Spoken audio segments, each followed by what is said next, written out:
Consider the herds that are feeding yonder. They know not the meaning of yesterday or today. They graze and ruminate, move or rest, from morning to night, from day to day, taken up with their little loves and hates in the mercy of the moment, feeling neither melancholy nor satiety. Man cannot see them without regret, for even in the pride of his humanity he looks enviously on the beast's happiness. He wishes simply to live without satiety or pain, like the beast. Yet it is all in vain, for he would not change places with it. He may ask the beast, "Why do you look at me and not speak to me of your happiness?" The beast wants to answer, "Because I always forget what I wish to say." But he forgets this answer too, and is silent, and the man is left to wonder. He wonders also about himself, that he cannot learn to forget, but hangs on the past. However far or fast he runs, that chain runs with him. It is a matter for wonder. The moment that is here and gone, that was nothing before and nothing after, returns like a scepter to trouble the quiet of a later moment.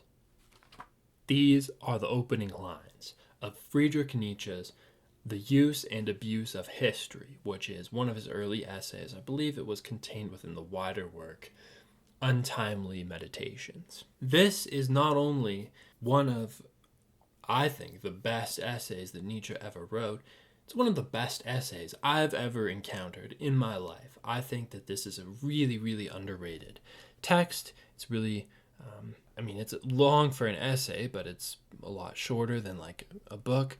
And yeah, I think it's really underrated. In a previous video, I talked about the historians, like the academic historians' views on Friedrich Nietzsche. In this video, we're flipping that on its head, and we're going to talk about Nietzsche and his perception of history and historians. I've picked out a passage from the middle of this essay. Full transparency, I haven't read the essay from front to back recently. So there's going to be, especially as the essay goes on, some, I think, very rich and nuanced ideas that I'm not going to grasp in this video from later in the essay. But there's some introductory concepts that are a little easier to talk about. And then a passage in the middle, I think it's a whole section, in the middle of the essay that I think really, it's not just about history. It's not just about historians, although it does touch on that. It's about art and subjectivity and objectivity and truth. And I think that some of Nietzsche's insights on these topics are among the highest quality insights available to us as human beings. That's why I love this essay. It's so insightful, so amazingly on point. I kind of wish that some of the things that Nietzsche has obviously comprehended to write this were, taught in school, taken for granted, or even, begun to be understood by people who talk about history, people who talk about truth and subjectivity and objectivity and whatever else. What a great essay. What a wonderful day that we get to talk about this. Now, before we get into the passage, or I don't know, maybe I'll even try to read the whole section in the middle of the essay. I want to just start with kind of the basic introductory premise of this essay, just so we kind of have our footing and we're not diving into the deep end of whatever he's going to talk about in the middle. So kind of the most famous thing that people take away from this essay, Foucault wrote about it in his, whatever it was called, genealogy essay. There's other videos on YouTube that break it down.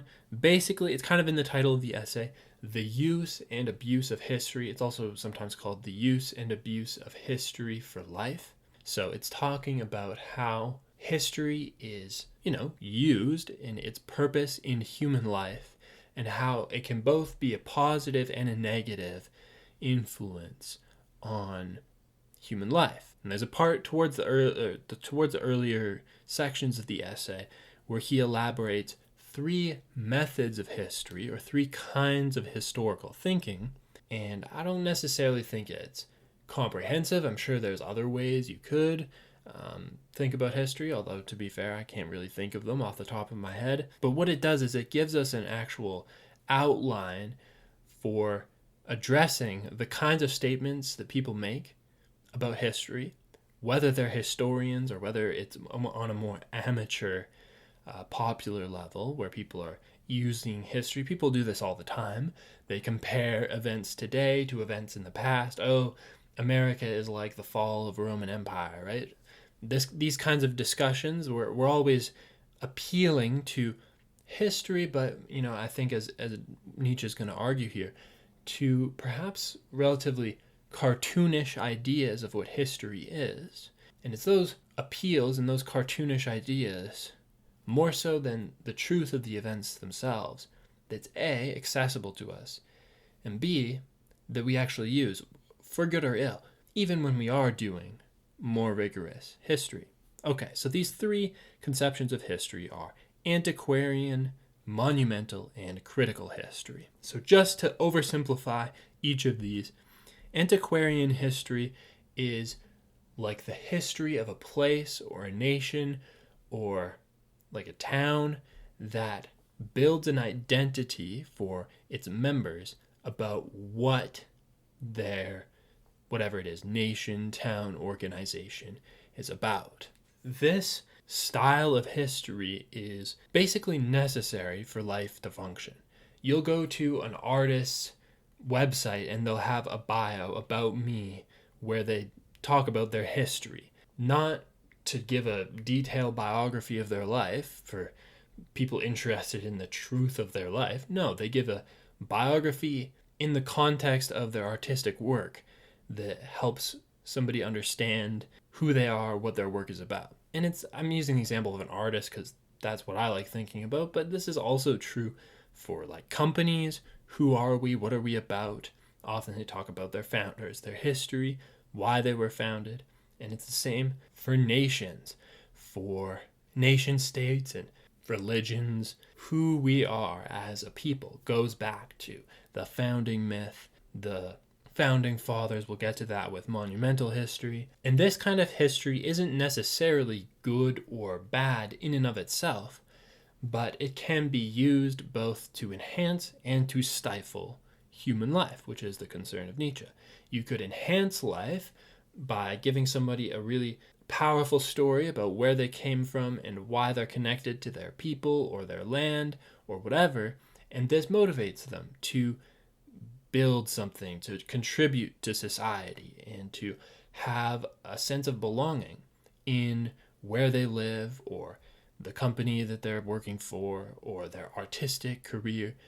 Also, even for like our personal identities, your personal myth, your personal story of who you are, where you're going, it helps orient a purpose, and that's great. A great example of this in literature that comes to mind for me is Virgil's Aeneid, where the evil Roman Emperor Augustus commissioned Virgil to write an origin story for Rome that helped cultivate a national identity for the Roman people. And he then connected the Romans to the story of Aeneas, who was a character in the Homeric Trojan myths. And in this way, they're connecting the Romans to this important historical moment with the fall of Troy, and maybe brushing aside some of the origin myths of the Roman state had some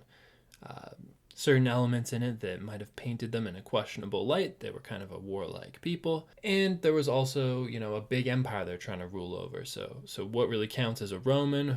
Is there a unified identity here? And for better or worse, Virgil helps orient an understanding of what Rome is, not necessarily through his great historical accuracy, although I'm sure there's maybe elements of some historical continuity related to some ideas in the Aeneid.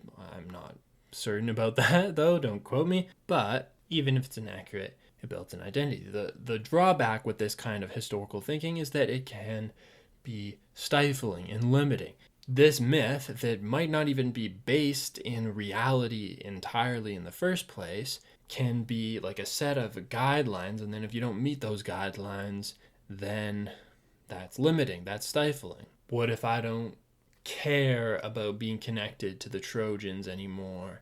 How is that going to conflict with my other stories about my other aspects of my identity? How's that going to work? This is like a cartoonish example, but imagine if you lived in like a mining town called Knoxville, and the founding myth of Knoxville is just, here in Knoxville, we're a bunch of damn miners. And somebody comes along and they want to, join the theater, or, you go fishing or something, or chart their own path, and now all of a sudden they're in conflict with the antiquarian history of their town, and all they're trying to do is like live their life, right?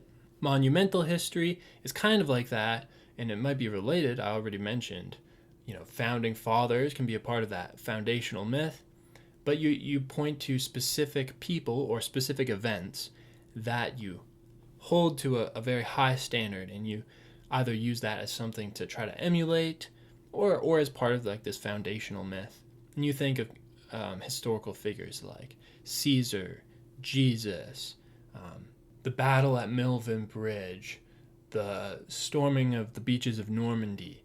These big, like, momentous historical moments that probably were significant and they were momentous. It's not to say that they necessarily weren't, but they're being held up to this pedestal, this idea of like sainthood, whether literally or metaphorically. Certain authors or certain generals or kings or whoever get elevated to sometimes this divine status or almost divine status of they're super important and they're super big and powerful and cool, and we always have to try to emulate them. And the good thing about that is that can be inspiring.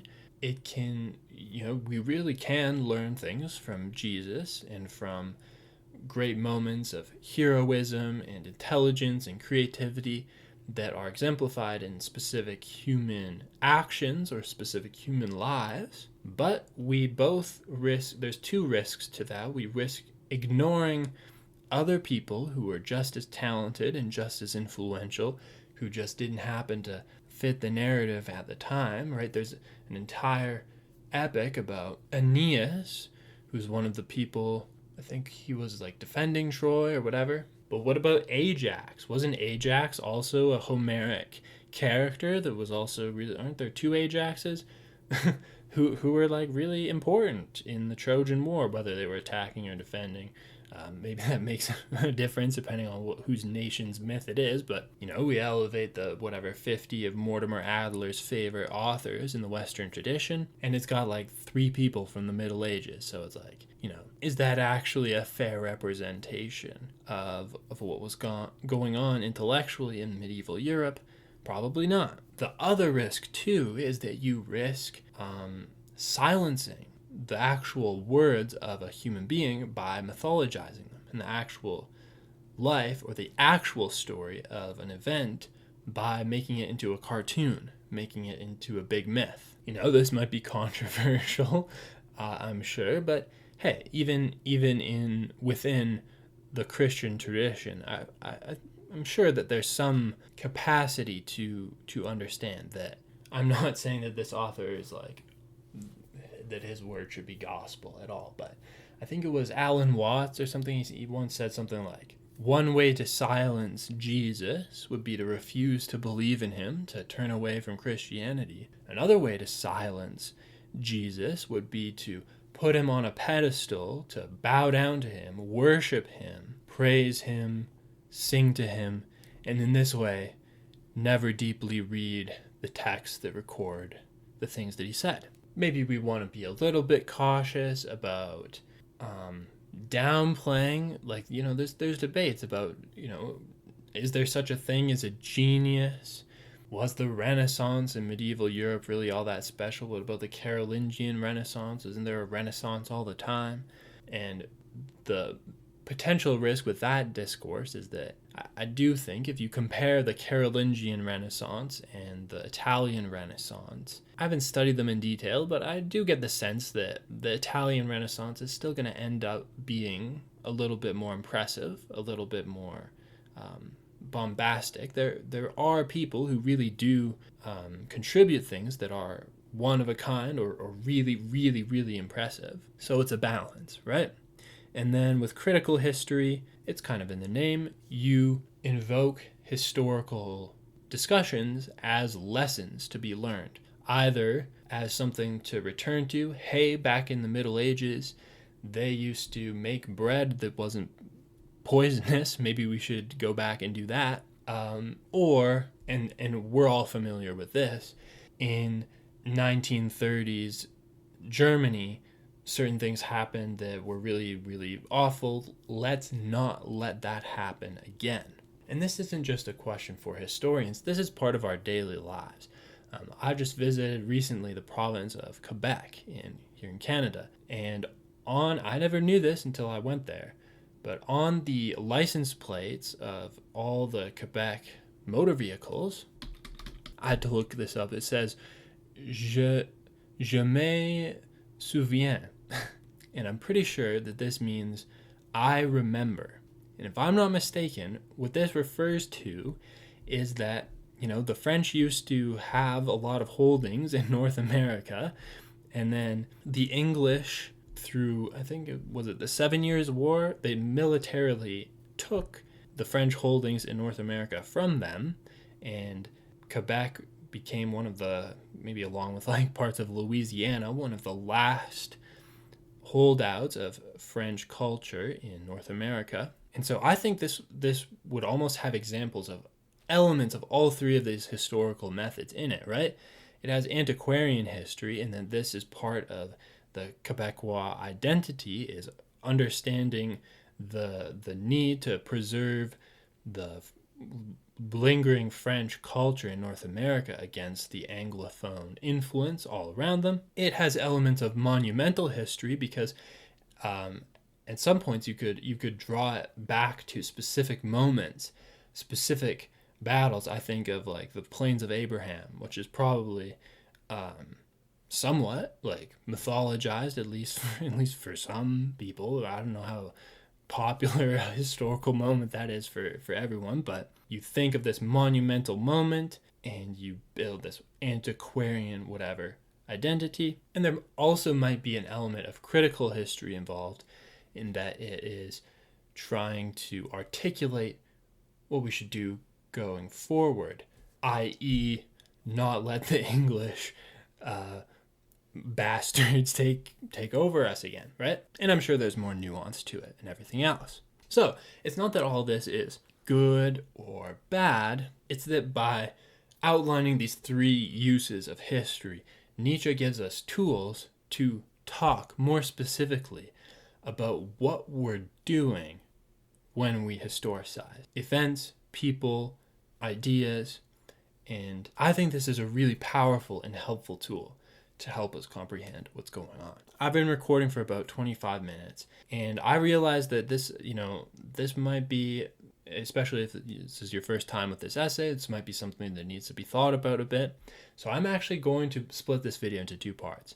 I'm going to talk about the middle section that I wanted to read from of the use and abuse of history in the next episode of this talking about Nietzsche, little sub-series on this channel. So make sure you're subscribed. If it's already up, there'll hopefully be a link to it somewhere where you can check it out on the channel in the playlist. There's probably going to be a Nietzsche playlist at a certain point. And so we'll continue this discussion then. For now, though, I hope you learned something. I hope you got something out of that.